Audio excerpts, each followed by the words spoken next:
Hello mga boss, balat ng kalabaw po ito.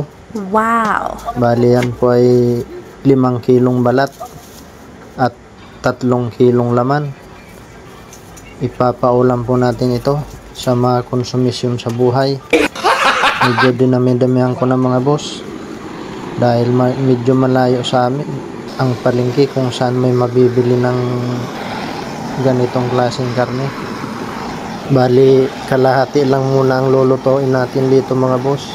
Yung ibang balat, i-stock muna natin ng 1 taon. Dahil hindi naman po ito nasisira kahit umabot ng 1 dekada. Basta maganda ang pagkakalinis. Ito na nga mga boss, linis na yan. Una muna natin palalambutin ang balat. Gagamitan na natin yan ng pressure cooker mga boss.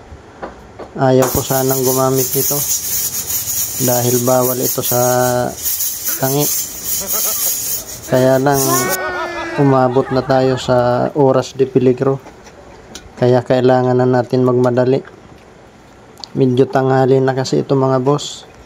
Baka dumating na yung mga konsumisyon ko sa buhay. Wala pang pagkain. Nakakahiya naman.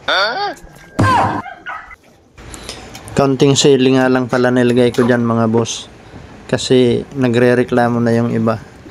Tapos yung iba naman hindi makakain ng maayos. Nakakaawa naman. Pero mga boss, kung nanonood ka pa rin hanggang ngayon, baka naman pwedeng makalambing sa inyo.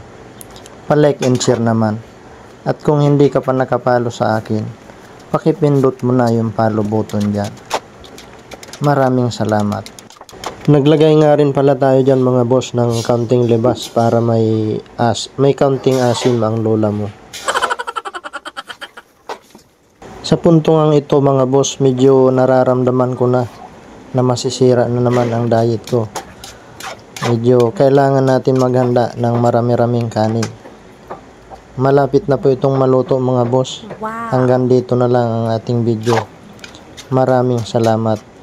Kain po tayo.